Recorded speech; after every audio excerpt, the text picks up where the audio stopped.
So yes, it is being recorded today. So Chapter 8 is in regards to social class in the U.S. and specifically only in the U.S. So when we're looking at the social class, what kind of makes it, what kind of describes it, what puts it all together. Remember, according to Weber, social class is basically a large group of people who rank close to one another in property, power, and prestige. And according to Marx, one of two groups, capitals who own the means of production and the workers who shell their labor. So the way how Weber said it takes property, power, and prestige to kind of make your social class, and Marx kind of looked at it well, said, well, in order to make that work, you kind of had to combine them together. So when we're looking at it as a whole, the power or the property is basically the banks, the bonds, the buildings, the businesses, cars, right? The means of production. That's what kind of gets us in regards to that property power aspects. When we're looking at power, power is power. Who has the power to do the changes, right? When we're looking at prestige, what type of prestige jobs? What is considered prestige? And then we have some type of thing called the status inconsistency. So when it comes to social class, you'll need to know it from Weber's standpoint. Large group of people who rank close to one another in property, power, and prestige, right? So when you're looking at property, it's distinguishing between wealth and income. What is the difference in between wealth and income? There is a difference. When you're looking at wealth, it is the total value of everything that someone owns minus the debt. And I'll repeat that. The total value of everything that someone owns minus the debt, that is someone's wealth. Income is just from the job, the businesses, or assets. It's what you earned. It's your income. All right. Distribution of property comes in like many forms. Like I said, it comes with buildings, lands, machinery, cars, stocks, property, right? And distribution of income. When we're looking at the distribution of income, basically a mere 0.5% of Americans own over a quarter of the entire nation's wealth. Okay, that's half of the people. That's a lot of people. Very few minorities are numbered among this. It's about 0.5%. Oprah Winfrey, she has this ultra successful career, in entertainment and investing. However, her worth is $3 billion, but she is considered 239th richest person. So there's how many more people above her, right? For someone who has $3 billion, only be ranking as the 239th richest person. Makes it kind of hard to say, okay, well, where does she fall in the percentage tile? Right? Is she part of the top percent? Is she part of the top 1%? What is she? So you kind of have to look at it that way when you're looking at the property aspects, income, wealth-wise, right? If you're looking at all that prestige aspects. So when you're looking at the distribution of wealth, remember wealth is all the income, the total value of everything you own minus the debt. So once you minus the debt, you have the wealthiest 1% of all the Americans, right, own 35% of the nation's wealth. And if you take the wealthiest 10% of Americans, they own 77% of the nation's wealth. These are all U.S.-owned individuals.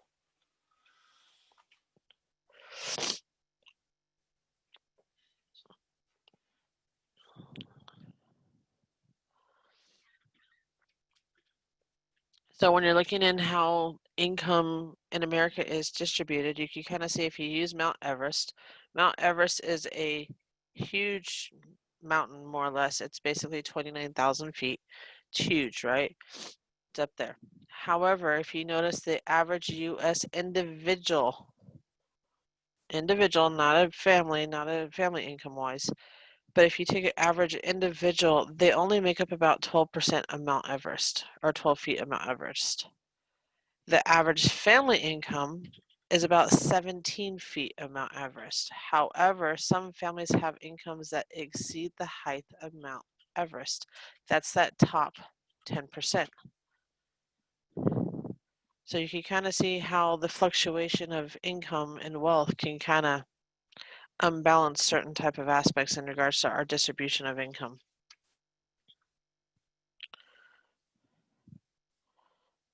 And this is going to bug me. Oops. I've been meaning to fix it. So when you're looking at this, MacLore, Walmart, and I'll reshare it.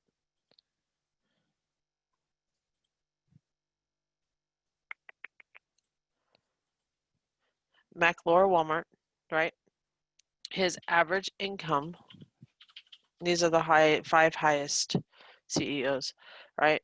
His income is $237 million a year,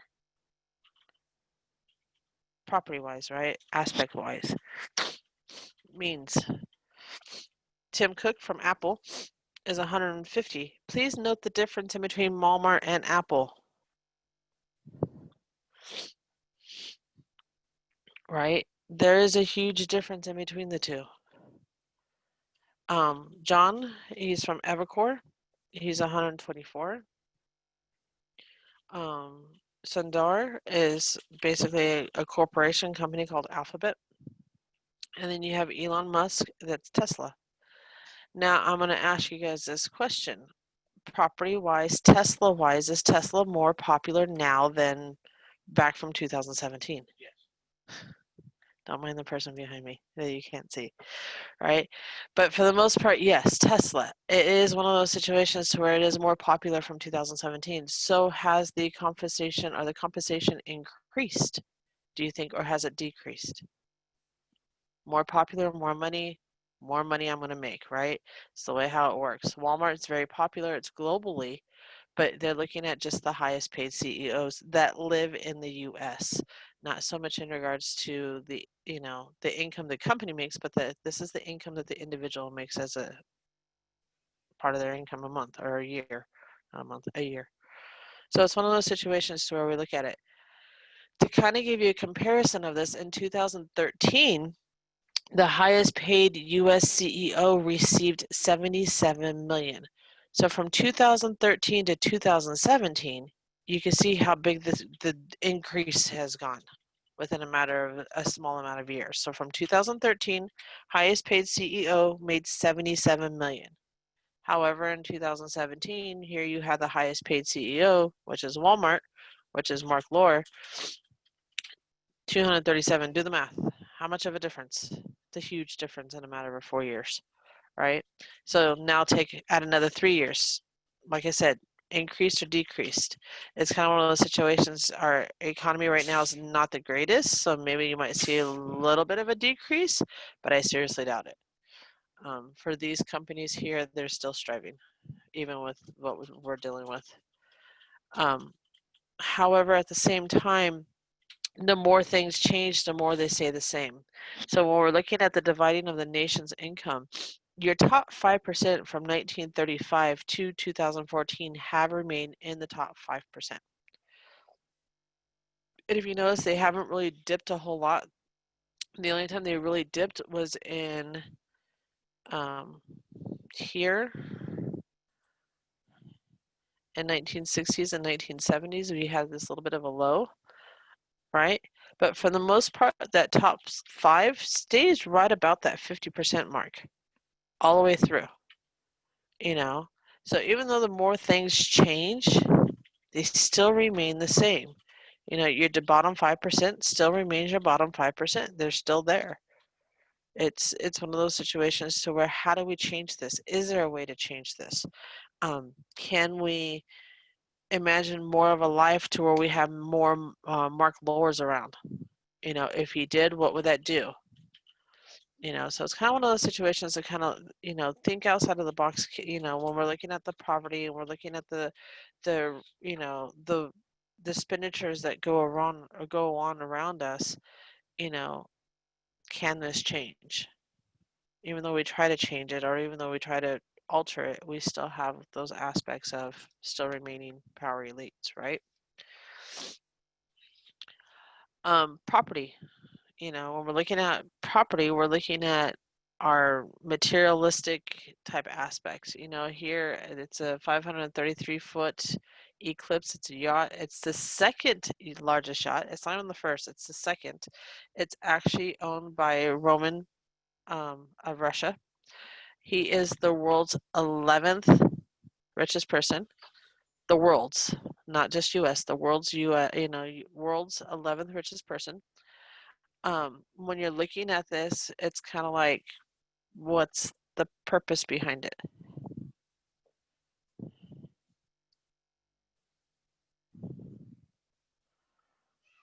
You know, um, Paul Allen, he's the Microsoft co-founder. He has a 414-foot yacht, so he's got a little bit of a smaller yacht, not as big, but he still has a yacht as well. Um, it's called the Octopus. It has 2 helicopters, swimming pool, has a submarine. What do you think this one has? If Paul Allen's the co-founder of Microsoft has that type of a yacht and it's smaller, what do you think this yacht has? Right? It's kind of one of those things. And better yet, look at the cost to run it, the maintenance, the crew that has to run it, the gas that goes in it. Gas isn't cheap.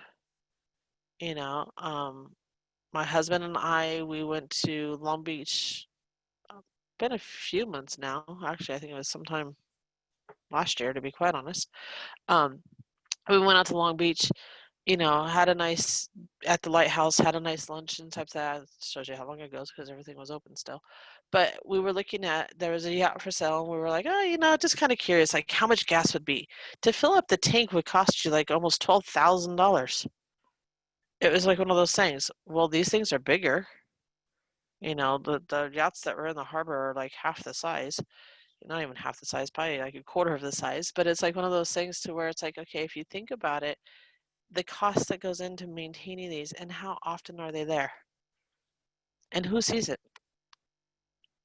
If you didn't fly over a helicopter, who sees it? So property. um, so when you're looking at power, the democratic facade basically and the power elites, when you're looking at the power, even like people including yourself, they have a big decision always to, despite what I think, it's kind of one of those things. You have the power to do certain things. However, when it comes to making the major decisions, these power elites kind of control that. But your power is the ability to carry out a will, even over the resistance of others, right? Power.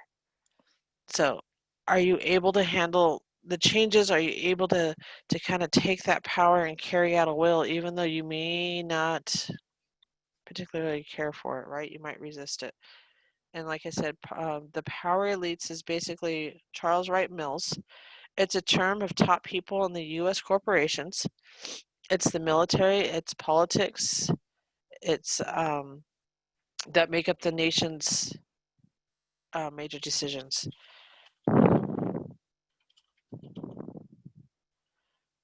They kind of looked at it at how wealth and power kind of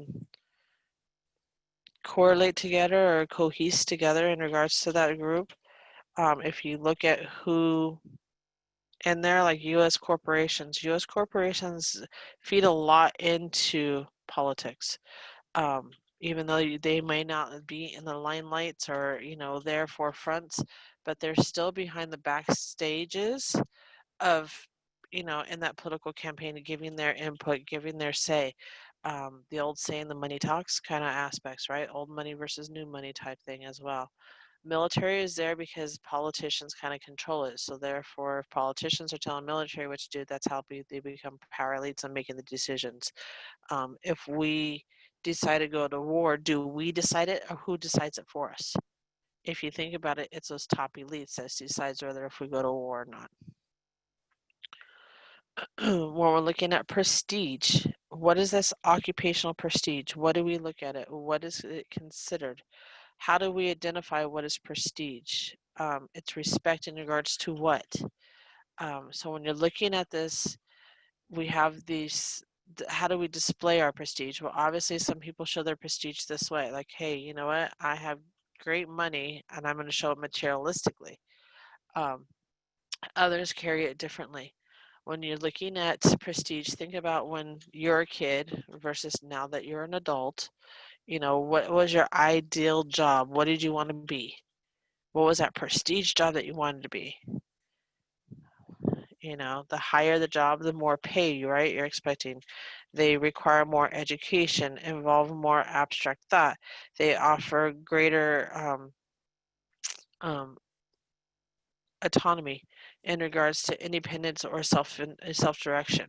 So when you're looking at physicians is considered that prestige job, that top prestige job in the U.S., not in the other countries. Believe it or not, top prestige job in other countries is college president. Where on us, it's kind of not as high. Astronaut is pretty even in between both. You know, being a lawyer, college professor, airline pilot, architect, biologist. These are all considered your, what, top 2, 4, 6, 8, 9? Top 9. Are any of these yours? Right? Think about it. When I was a kid, I never imagined being a college professor. And here I am, right? It's kind of one of those things. Here's your next 9. Occupation, dentist. Notice dentist isn't as high as some people think. Clergy, psychologist, right, all the way down to electrical engineer. Once again, note how low this is in other countries. It's not that popular in other countries as it is here. I would probably say now this might be a little bit higher from the last time this was done, and statistically wise, this was done, I want to say, in you have sources from 77, 1990, 94, so a little outdated, but for the most part. Same here, being an author, banker, chiropractor.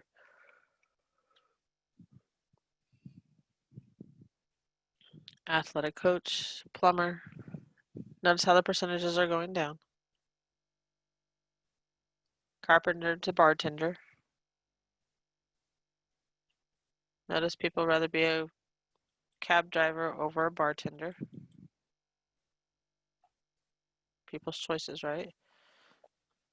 Or better yet, a cab driver versus a waitress or a waiter. But here's kind of the big surprise. Individuals would rather state that they live on public aid versus saying they are a janitor. What's the difference when we're talking about that prestige type aspects? Right? Think about it from that aspects, that way. That kind of came out together, sorry. So when you're looking at it, you know, why would that respect or that regard to say that I live on public aid is better than to say that I'm a janitor? Just a question. All right. Or to say that a shoe shiner, and to be quite honest, I don't know where shoe shiners still exist. I've seen maybe 1 or 2 through the airports back in the days, but they're not on every public corner like they used to be, right? So it's one of those situations to when you look at it. What kind of makes you this status inconsistency? What would make you of a status inconsistency? So status inconsistency is basically ranking high or low on all 3 dimensions: property, power, prestige. You have to rank high or low on all three, not one, not two, all three. So kind of keep that in mind. Status and consistencies. Basically the Linsky study kind of came out and said, okay, well, where do we fall? How do we analyze people trying to maximize their status? In other words, the position that they own. How do you do it? How do you maximize someone's status? You know, um, and they looked at it as from ranking high or low on one dimension of social class, not from all three, one. So that's just why I said it's a ranking high or low on all three for the status and consistency. But the way how Linsky and Gold looked at it, they only looked at it from one side. They didn't look at it from both sides. Gold kind of looked at it and said, he did some research in regards to janitors, and he looked at a Chicago, basically, janitor apartment house type, and found out that that janitor was making more money than half of the tenants that were living inside that apartment unit.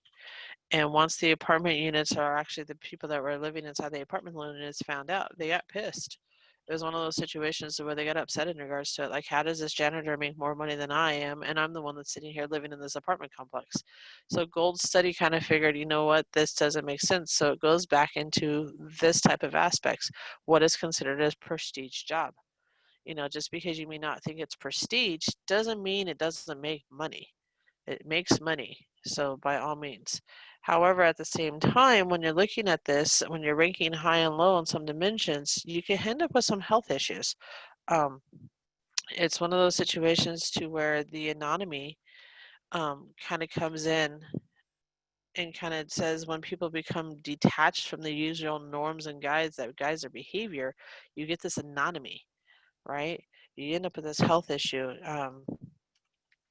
You could kind of be kind of stripping from your social integration type aspects. Work becomes your job. It starts taking effect on your health issues. So by all means, you kind of have to make sure that you don't get overwhelmed in regards to this status type issue, to where it overwhelms you to where you feel like you have to, excuse me, that you have to have this top ranking type aspects, that you have to be in this upper class at all the times. But a status and consistency, ranking high at all three aspects: property, power, and prestige. Take a lottery winner. That is someone who is moving on all three categories all at once. If someone wins the lottery, and like this guy here, he won $265 million in an Illinois lottery, who was retired, used to drive cars for a living. He now has this status and consistency because now he's in this abundance of money, and he just shifted everything, right? He doesn't know how to handle the upper class type situations. He doesn't know how to deal with the social integration at a different level. That's just why a lot of times the lottery winners end up blowing through their money, and because they don't know how to balance it. So they get that status and consistency. It's like, oh, I got all these riches, I got all this money, and they go through it because, one, they don't know how to handle the power, they don't know how to handle the prestige, and they don't know how to handle that income, more or less, or that wealth, um, because they're like, I have the money, so therefore I'm going to spend it. And so they don't think about in regards to what is after the fact. Okay, great, you got this lovely property, but you still have property taxes on it, even though you don't own a mortgage on it. So a lot of people don't realize that you still have bills that do come in. So status and consistency. Updating kind of Mark's models of social class and updating Weber's social class. Per Mark's model, top of the list is your capitalist, right? These are the ones who own the means of production. Second are your workers. These are your proteriolites. And third is your insequential workers or others.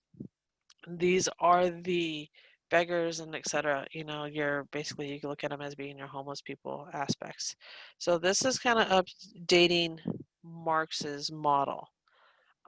When we're looking at the tops of both rights modifications of Marx's model, you can kind of see capitalist is still here. It's not going anywhere. When you look at the different the rights modification to Mark's model, you can kind of see you have this petty burgundies that got added in. And when they looked at the,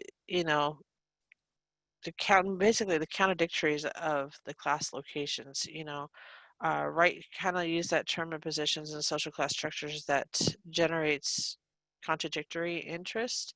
So you have your capitalists, these are your CEOs, the means of production, the ones who own. Then you have your petty, which are the people below him or below them, um, that still make a decent amount of money because they are the supervisors or managers or head supervisors, however you want to label them. Those are your petty. In other words, they still think they are part of the capitalist team, but they just don't make quite as much.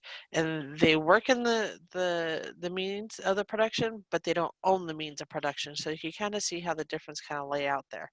And then you have your managers, and then you have your workers, and then that was his modification. Everything else kind of remained the same.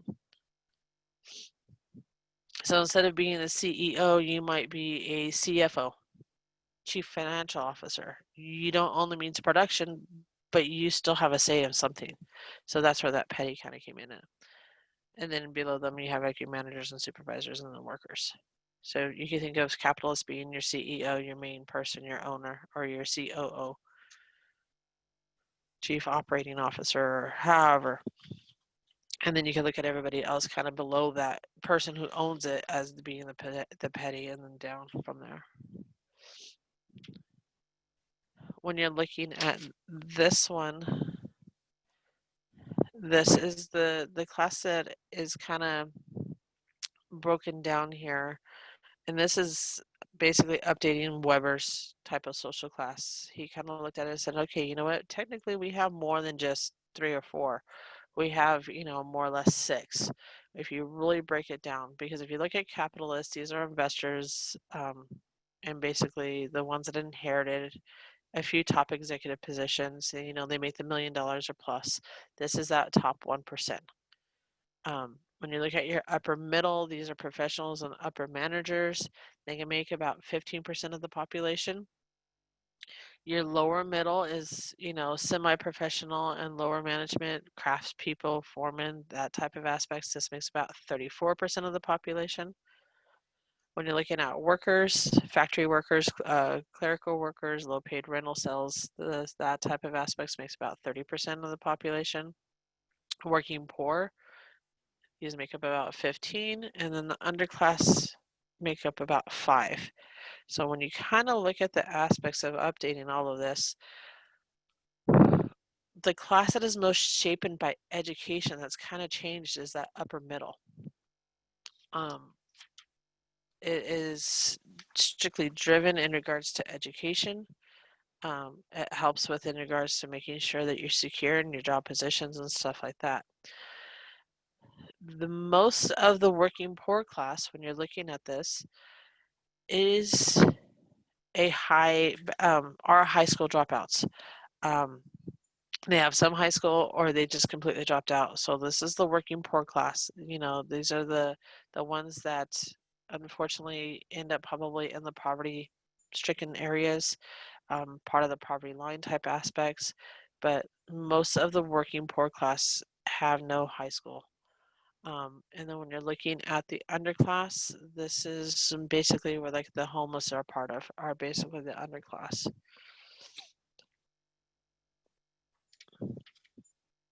And I don't like the way how they kind of label this in here, because not everybody is underclass when they're falling underneath those categories. They just fall in regards to a rough time. So as we've heard before, you can rank high or you can rank low on any one of these at any point in time, right? If you are, one of those situations, you can adjust at any point in time. If you lose a job, you might fall down, right? It happens. And then, you find another job. You may not have started way up here as you're this top professional. You may have had to start back down here as maybe a worker and work your way back up. It happens. There's nothing wrong with it. But if you think about it, it's like, okay, you know what? A lot of people fall right in here. Lower middle, upper middle, right? It's just kind of where everybody kind of falls. You're here for a reason. It's to what? Increase yourself on the social class lattice. That's all it is. So like I said, it's adjusting up and down. Social class ladders is always adjusting. It's always moving. You know, if you're a lucky lottery winner, you probably went from, a working class all the way up to a capitalist. And that's just why I said a lot of lottery winners don't know how to adjust for the difference in between. So it's very hard for them. When we're looking at the sociological models of social class, right? The wealthiest person on the planet, wealthiest person is Bill Gates. He is co-founder of Microsoft. He's worth, right? His worth is $86 billion. Billion, not million. There's a B there. He also has given away $30 billion, more than anyone in history. So if you think about it, when you're looking at the upper middle class or the capitalist type aspects and lower middle, where would you place them? Obviously up in the top. Where would you place him? And part of that, top 1%, right? He's billions. So it's one of those situations. But at the same time, we talked about these U.S. corporations and type aspects, right, that have this power elite. Do you think Bill Gates is part of that power elite? Yeah, he is, by all means. He is part of that power elite.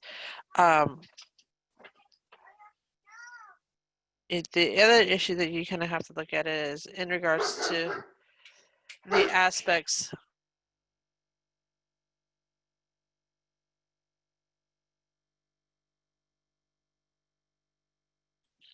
when you're looking at the aspects in regards to the upper middle class and the capitalist class and that type of aspects, it's most of the capitalist class are basically this. They make the millions. When you're looking at the upper middle, majority of those have at least a bachelor's degree. So that's kind of how they broke up the difference in between. When you're looking at the sociological models in regards to the different levels in regards to the income, education, occupational prestige type aspects, even from celebrity standpoints, you could kind of look at it as, their net worth. In other words, take all their wealth that they have and minus all the debt. This is kind of where they fall, right? So when you look at, I should have split these. When you're looking at these two, right, they're both actors. When you look at Leonardo DiCaprio and you look at Dwayne Johnson, right, what's the difference in between the two? One used to be a wrestler, right? One used to, be a child actor, but they're both actors. Why such the big difference in income wise, their net worth? Why is their net worth so much of a difference, right? Leonardo DiCaprio is worth $245 million, where Dwayne Johnson's worth $65 million, right? You could look at the same thing with Taylor Swift versus Selena Gomez. They're both singers. One's focusing more, I believe, on acting versus singing. But at the same time, Taylor Swift just had this huge, monstrous last year of a tour, and she's made the most money on a tour out of any type of singer. So it's kind of one of those situations when you're looking at social class and social models and that type of aspects, do you look at these guys being underneath their occupation, education, and income aspects? Do you rate them any differently? Or are they all actors, actresses, singers, however you want to look at it? Or do they all hold this prestige job? So it's one of those situations where it really depends on the person's perception in regards to what they want to see or where they want to rank them. The consequences of social class. Obviously, health is the first one on here. When you see the physical health by income, people who have difficulties with everyday physical activities. So the ones that have a hard time like bending, standing, squatting, doing that physical movement obviously are not going to be making as much money because to get up, you have to be able to be mobility. You got to be able to move around. It's one of those things. It's part of the physical duties of your job. If I was in class right now, you probably see me pace about 100 times already. I'm one that I hate to stand still. I'm not one to stand in front of the class and just next, next. I have to do it here because I have a headset and it's connected to a computer. So it bounds me to be sitting. But even if I could stand, I would be pacing a lot. Would that be part of the physical activity? Yeah, because it's going to track my steps. But at the same time, I don't have that physical boundary behind me to where I can't stand for a long length of time, right? If I had, some type of a mental health type thing, or not a mental health, a physical health type thing to where maybe my knees bothered me or my back bothers me or that type of aspects where it's going to put limitations on my job, it's going to affect in regards to what I can make as money wise because it's going to affect what type of job I can get. So that physical activity has a lot to do with it. Um, so it's going to affect your even your lifestyle in regards to shaping what social class you get into. Mental health wise, income, if you don't feel like you have a worth or if you feel sad and hopeless, you tend to not try because you feel that what's the point? So you tend to kind of go more this way. um, on the ladder. A lot of times, I had to explain a lot with my family in regards to why I went back to school. What's the point? You have a good paying job. I worked in the mortgage field before all this fun stuff was going on. But, they're like, oh, you have a good paying job. You have, that, I had this feel of hopelessness of being stuck and worthlessness because it was so routine. It was kind of one of those things. So it made me sad. So, it was like one of those things. So that's why I was like, I got to get out of this hole. Like, you feel like you're trapped. You feel like you're sinking. It's just so repetitive. So you look for that change. And usually the change ends up coming in regards to, education type aspects. Or you look for another career, but if you look for another career, you're starting from the bottom and working your way back up. So it's kind of like you have to figure out what is that good, happy standards for you to where you're not feeling these. Okay. Um, but that mental health, it kind of has that, has a control on you, trust me. However, consequences of social class at the same time, when you're looking at the choices of husband or wife, if you're looking at divorce, if you're looking at child rearing, what type of things do you look for if you're part of that social class? Do you look within your class? Do you look in the upper class? Do you look in a lower class? What do you look at? So among customs of the rich, sometimes called the money class, that's old school money class. Shown here are women of the Frederick Law. This is a luncheon, it's a charity event, right? It's in New York City. The women try to outdo one another in hats that were created for this event, right? These aren't cheap hats. These are, thousands of dollars, $100,000 of hats that to be worn like one time, and it's like, what's the purpose behind them? Because I will never be caught dead in a hat that looks like this. Sorry. But at the same time, I wasn't raised in this environment. This isn't normal to me. I wouldn't feel comfortable here. However, if you've married somebody within this class, do you adapt it? Yeah, you do. One of those things. If you are divorced from this class, do you keep it or do you lose it? Right? It's kind of like one of those things. So you can, if you get divorced, you might end up into a lower class system where it's hard to maintain that social class status. That's the reason why in the earlier, I think it was in chapter 1, you found out in regards to if you don't keep your social um, integration kind of intact, that some people have the higher suicide rates. Divorce had a big effect in regards to that, because you lose on your social class ladder. You lose the connections that you had because you can't keep up with it anymore, right?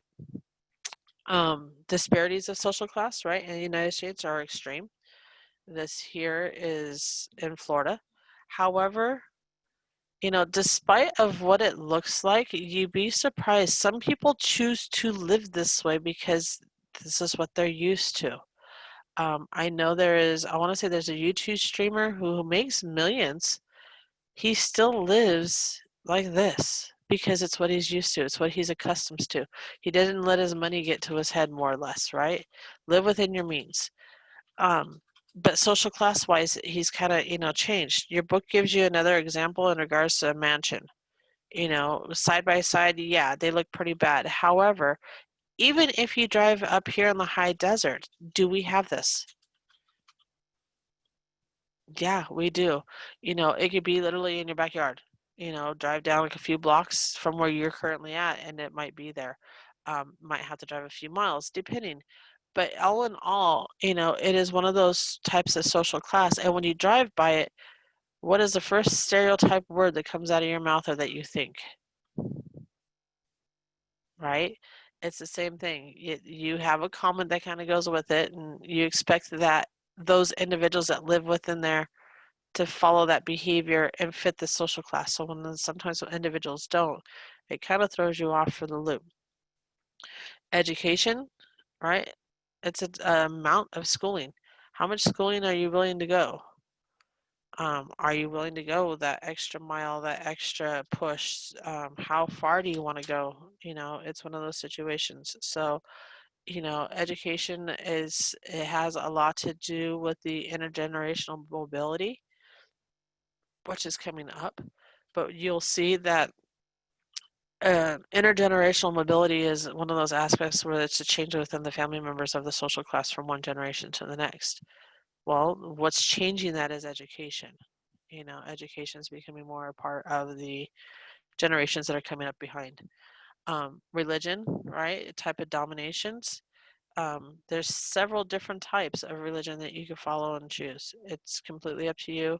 However, when it comes to social class, they kind of break it out in regards to income and kind of who falls underneath what category of religion that everybody kind of tends to follow or fall into because of their income or social class they're underneath. Politics, excuse me. It's a type of view of the economic and social issues. Democrats, Republicans have different types of views.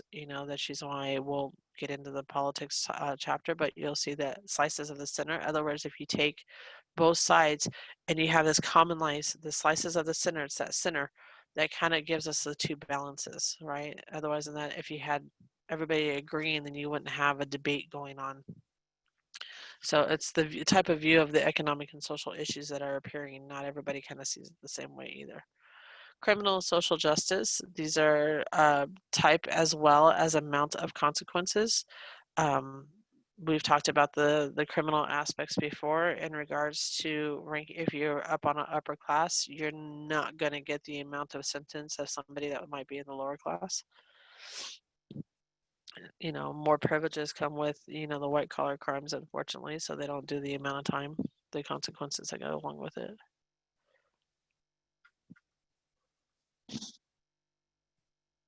Excuse me. You have three types of social mobility, right? Like I mentioned, intergenerational mobility. This is basically refers to the change that from family members making in social class from one generation to the next.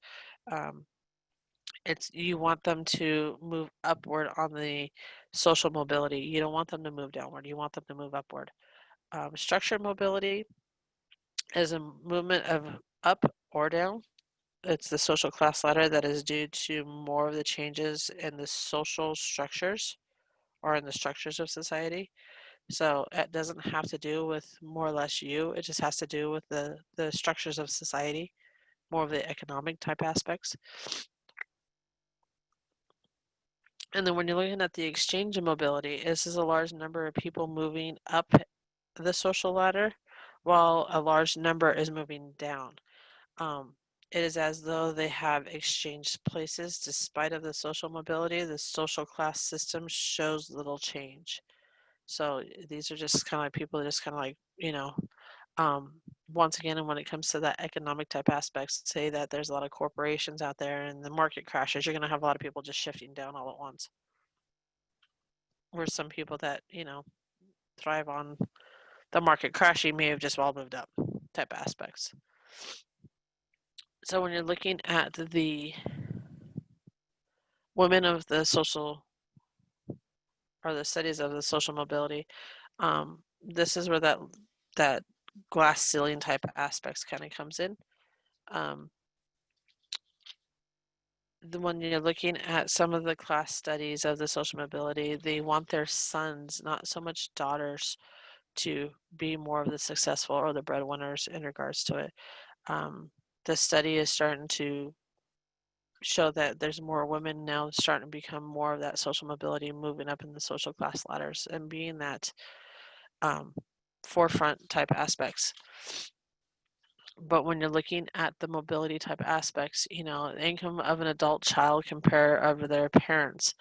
As you can kind of see, you can look at it as a top quartile. But it's like I tell my kids, by all means, I want them to be more successful than me. I want them to make more money than me. Um, Hence why they all still live at home and still going to school, right? I don't mind. I rather them get their certificates, their degrees, whatever it might be, whatever they want. The sky's the limit. So it's one of those situations where it's like I've always made it successful for them to feel like, it's okay if they ever make more money than me. Um, I don't care. I prefer it. I would love it.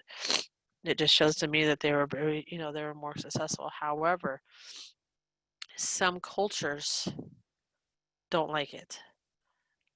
They feel like, that intergenerational mobility should not exist. They feel that the parents should still remain wealthier than their kids, to kind of show that superiority and social class type aspects. So, but for the most part, this is what they call the intergenerational mobility. Moving upward and downward, for those of you who don't know the Sly Stone family, you guys, if you listen to like the old school type aspects, but here is Sly Stone. He was a front runner for the band. You can kind of see how moving upward or downward on the social mobility can be challenging. Life adjustments type aspects. Extreme instances is like where I said is him. He was the forefront. He was making money. He is worth millions, and then he went to living to his van because he lost all of his millions. So that kind of gives you that social mobility and how you can rank high or low.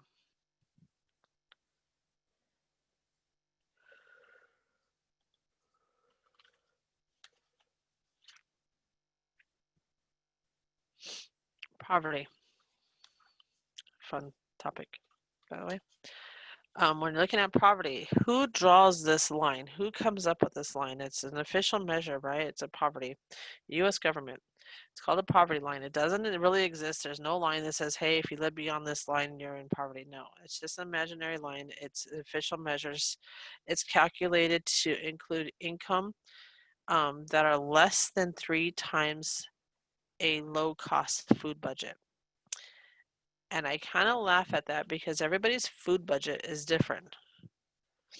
I could give you my food budget and you're going to probably fall out of your guys' chairs or fall out of bed or wherever you're sitting at, right? My food budget on a monthly basis ranges, I would say, anywhere from, and I'll probably get corrected from the one behind me, it probably runs anywhere from $800 to $1,000 a month food budget, right? So in order for basically the poverty aspects from my aspects, my income would have to be 3 times less than that to maintain it. So if it costs me $8 to $1,000 a year or a month, times it by a year, so we'll use a figure of $12,000 for the year. My income at that point would have to be three times as less, 1/3, right? That's how they calculate the poverty line. So, and then you can kind of look at it like who's poor, children of poverty. But when you're looking at it, like I said, it's an arbitrary line. It's imaginary. It's calculated by U.S. government's officials. They are the one that come up with it.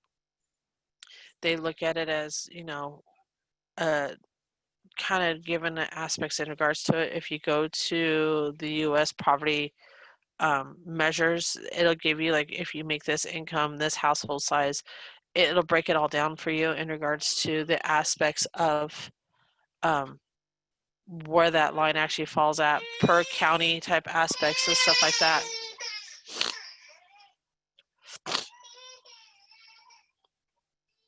When you're looking at who are poor, when you're looking at the statement, and it's not to state that, oh, there's this geography of poverty, like I said, where it says, oh, if you live in the South, then you're poor. No, that's not it. It doesn't mean race and ethnicity as well. Oh, all this race and ethnicity of this class is all poor. Nope, doesn't exist that way. Same thing with education. Oh, if you have no education, you're probably poor. Nope, doesn't exist that way either. Um, it's one of those things to where if you look at it, of all U.S. poor, what percentages are from these groups? And if you notice that majority of poverty people are, are white. Native Americans make up a small percentage. Asian Americans make up a small percentages. Latins and African Americans.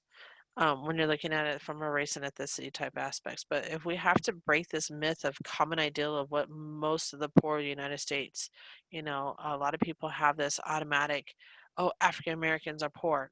No, wrong. X that myth, right? It doesn't exist that way. Or, oh, everybody that's on, welfare is poor. Nope, strike that again. It doesn't exist. Or the reason why this person's poor is because they have no education. Once again, wrong, right? Don't assume. It's one of those situations. It might be one of those situations to where they're just adjusting on the social class ladder. Then unfortunately at that point in time, they're falling underneath that poverty-stricken line. So, but if you really want to think about it, and unfortunately, when you're looking at the patterns of poverty, you'll end up with more children than adults are poor. Why? Because children underneath the age of 18 don't have a say. They don't have a choice, right?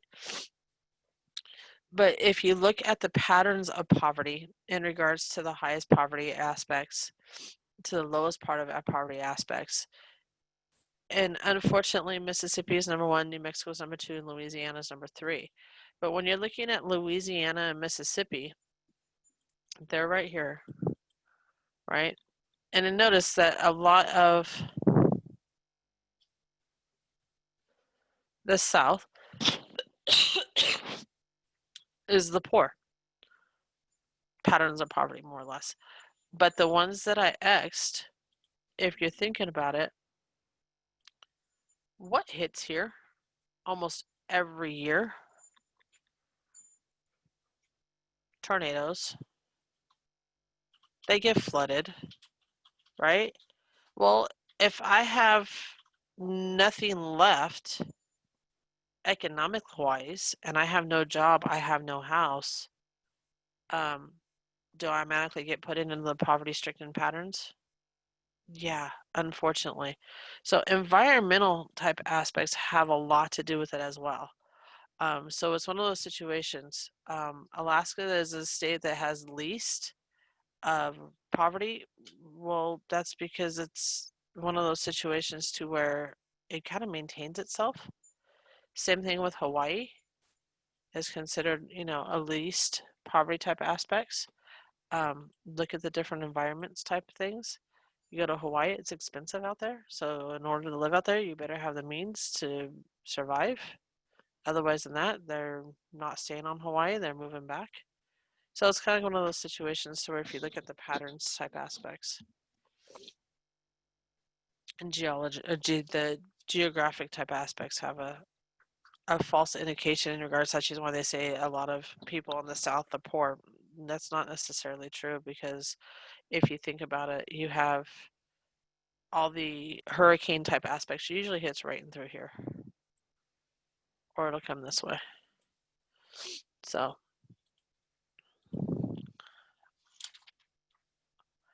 So who ends up poor? Poverty by education and race and ethnicity. Um, as you can see, the college graduates, college dropouts, high school graduates, high school dropouts. It really depends in regards to how you want to look at it. And a lot of this has to do with population size in regards to each race and ethnicity. So if you're really looking at it, and you know how you guys fill out applications or surveys or whatever like that, kind of keep in mind that's kind of what this is being based off of. Do you guys answer truthfully when it comes to your race and ethnicity? Do you just mark one? Do you mark two? Do you mark three? Do you mark none? Do you mark other? What do you mark? So if you think about it, that's where a lot of this information comes from. Are those surveys type aspects when you're asking in regards to fill out this questionnaire? You know, you get this little questionnaire. What's your age? It's a age gap, right? What is your education? It's same thing, a gap inventory. What's your income? Once again, it's a range. Do you lie or do you tell them the truth? Honestly, right? Not only that, when it comes to race and ethnicity, it usually has one, and it usually says mark one box. Well, you know what? Nowadays, we're not one race and ethnicity. We're a multi. You know, you can't say that you are 100% one race and ethnicity anymore. We learned that because they're all lumped into one category, right? So it makes it really, really hard in regards to that aspects. So when you're looking at the difference in between the family structures and stuff like that, who heads the family, you know, married couples versus a man versus a woman, you know, yes, unfortunately, a single mom would be considered part of a poverty type of family structure because she is a single mom. So now she is a single mom, she is a woman, she's taking care of kids, trying to work a full-time job, makes it extremely difficult. At the same time, it's still hard for dads, not saying that it's not, but when it comes to the aspects of an income picture, a man will make more than a woman, unfortunately. So that's where that family structure, feminism of poverty kind of come in. It makes it extremely difficult for females to maintain a household by themselves because of the working ability, daycare, that type of aspects that kind of go in that picture. Poverty versus race and ethnicity, once again, kind of gives you a national average versus everything else.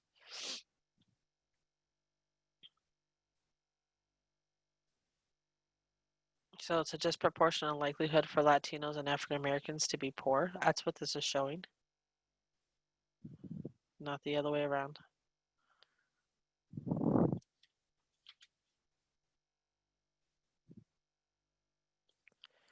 And then the poverty of the age and the race and ethnicity. So like I mentioned, you will have more children, right? You will have more children than adults being poor. They are underneath the age of 18. They are still required to be living at home. They're not an adult. Are they capable of working? If you think about it now, for a 16, 17, and 18-year-old to work, they have to have a working permit from the school. And where are they working at? Retail, fast food type areas, right? It's harder for them to get jobs now than it was 3 years ago. They put on the requirements in regards to how many hours they can work because they are still considered a student because the states have the requirements that they have to go to school. However, usually elderly, what ends up happening with elderly? Yes, they end up with Social Security. Yes, they end up with their retirement and everything else like that. But what do they have to fall back on?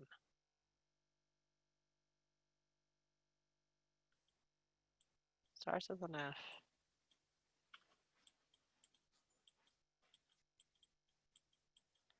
Family, right? If they have kids, it's usually their kids that will pick them up and take them into their homes. They have family that they always depend on, so it keeps them out of this poverty, right? So that's the big key there in regards to the difference in between the two. You have one group that cannot control it at all, and one group that can control it. So it's a big difference there. when you're looking at how does education influence births of single moms. This is also a thing that kind of takes into the poverty, education, delaying birth type aspects. We talked about family size and stuff like that in regards to what is that preferred preference type of aspects. But when you're looking at the women of education who give birth and what percentages are single versus married, you can kind of see the high school dropouts is about 50-50. High school graduates, it's a little bit lower. Some college, you can kind of see that the marriage kind of overtakes the aspects to where the percentages of low of single moms. Associate's degree, some college, bachelor's, and graduate degree in professions. You can kind of see the purple kind of takes over right about in here.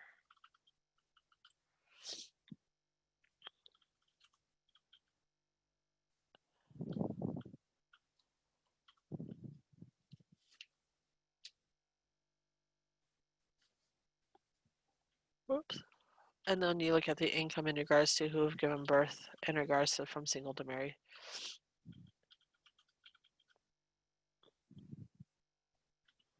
It shows you both aspects.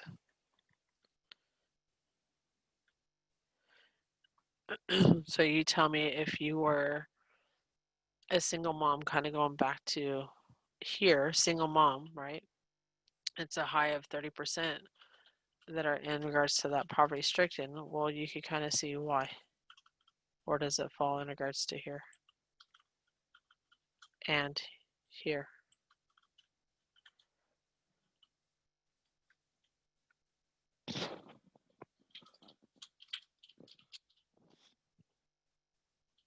So children are more likely to be poor, especially when Latino or African American, especially when compared to the elderly, when you're looking at that aspects.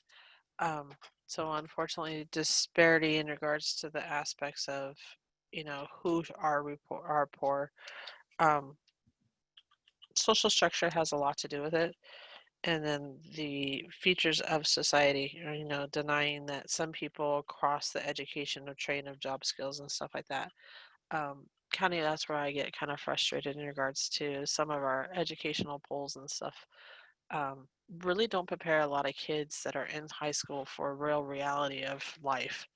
So it's really hard in regards to that aspects. They worry about the state curriculums and that type of aspects, but it's very hard for some people to kind of look at it as from a different type aspects.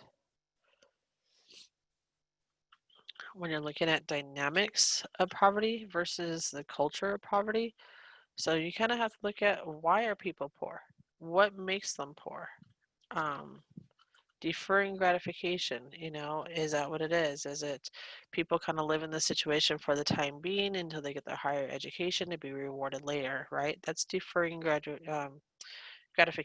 It's, going without something in the present in the hopes of achieving greater gains in the end. Sacrificing a lot. If you're in education right now, you're in school, you're sacrificing a lot. You're sacrificing time away from your family, you're sacrificing, studying time. And trust me, as the higher you go, the more time goes into it. Been there, done that. Trust me. I did it kind of on a little bit of the reverse backward side. I did it when my kids were a little bit older. But at the same time, I had that different gratification. We went without things, we downsized, you do things to kind of do what you have to do. But in the end, you kind of hope for this gratification at the end, right? Whereas the Harlow Agler, basically it was a belief that due to limitless possibilities, anyone could get ahead if he or she tries hard enough. That's where this theory kind of came from. Um, Strive and Succeed. I'm sure you guys have heard that several times, right? It's a book. It's by Arlo. It's one of those situations. It's that social function of a myth. If, people say, oh, if I try so hard, I don't get anywhere, I get nowhere, I struggle, I this, I that, get all the negative out, and you have to put that strive to succeed. You have to move forward. You have to be that positive type aspects. You have to want it. If you don't want it, you won't get it. So it's kind of one of those situations that you can't be like, it's too hard. I'm done. Um, Sorry, but you're same thing. If you're done, you're done. You're not going to move up and down anymore. So it's kind of one of those situations where it's like, you know what? No, I got this. I'm going to do it. Yes, I know it's going to be hard. Yeah, trust me, guys. I sat in front of my screen several nights crying because I'm like, I got to get this, or being so pissed off at math and throwing stuff. Trust me. You can ask the one sitting behind me that you can't see, that he's kind of faded back here. Um, but it was one of those situations to where it's like, I got it. I still did it. I may have got frustrated. I may have got mad, but I made sure I strived for it. Same thing, working full time and going to school full time is not an easy task by all means. For those of you who do it, I get you. I 100%. I've been there. I've done it. It's not easy. It's sleepless nights. It's, staying up all night to cram. It's, driving, for hours and going in your head going, oh my God, I don't have no time to study. I get it. I know what it's like. But at the end, trust me, if you strive hard enough, there's that success at the end. So that's that social function of a myth. Don't believe that, everything is so hard and so difficult. So going back to why are people poor? It's that social structure, right? It's the characteristics of the individual. Poverty triggers kind of that aspects as well. If you're in that poverty aspect, sometimes it's very hard to get out because you get in that sad, hopelessness, worthless type attitude. However, you can get out of it. There isn't the aspects of that you can't. You can. Um, Characteristics of the individual, sometimes it has to do with that mental state. They have to get in that positive mindset of I can do this, and it's hard. And in being in that social structure type aspects, it makes it even harder. Like I said, deferring gratifications, behavior of the poor causes the results of poverty. Um, if you get into that, oh, I'll get there, then you know what, it's too hard, I'll never get there. That's where you kind of get the behavior of the poor type aspects as well. Encourages people to strive and get ahead. Blames individuals for their other failures. That's the other thing that he kind of came up with too, Agler. um, he looked at it from, other people sometimes will tend to blame others if they weren't able to be successful. Well, it's their fault because I didn't get this promotion, or it's this person's responsibility to make sure it wasn't my fault. Blame. It's always the blame. You know what? If it's yours, take the responsibility, because guess what? That it will encourage you not to do it again. It helps you get ahead in life. So it's one of those situations. Don't blame others for your, I don't want to say failures, but at the same time, because I don't like that. It's not your failures. It's just your mistakes. You can look at it that way. Don't blame other individuals for your mistakes. Kind of take the reins and kind of get yourself together. So peering into the future, we live in a three-tier society, right? We live in a wealthy, technical trained, jobless, unfortunately. Those are our three tiers. We have the wealthy are wealthy. We've proven from 1935 to currently the top five remain top five. Nowadays, you have to be more or less technically trained in order to do a job. And I had a student that kind of proved me wrong in regards to this for one career. And I said, well, for some people, that's not a career choice. For some, it is. Um, and I basically asked her, tell me a job where you don't need to use computers or some type of technology. And she was able to prove it to me. And she looked at me and she kind of chuckled and laughed. And she's all, strippers don't need computers. And I went, touche. I said, but they got to know how to use some type of technology-wise on how to calculate their money, that type of thing. So it was kind of like we kind of went like a debate round and round, but technically for job purposes, you don't need it. So it was kind of like one of those things. But then, like, you look at the jobless poor. Okay, jobless poor, it just means they're not technically trained. Just means they need more help. They need more coaching, need more training. Doesn't mean that they are going to remain in this jobless poor type aspects forever. They kind of looked at two solutions to defer the upheaval in regards to all this. Pacification is one, militarization of police. It's more or less of that critical thinking type aspects. Do we really need this monetization of police or militarization of police to kind of police us in regards to making sure that our tiers stay in line? We have our normal natural police forces, we have our normal laws, so I don't see it going to that extreme. But at the same time, they're looking at worldwide widespread of joblessness, if that's the case, then maybe more people should join the military. But then at that time, the military kind of has a cap out on when they're, accepting recruits and stuff like that too, because they get overwhelmed. So, it's kind of like one of those situations in regards to the aspects. Do you guys have any questions on this chapter?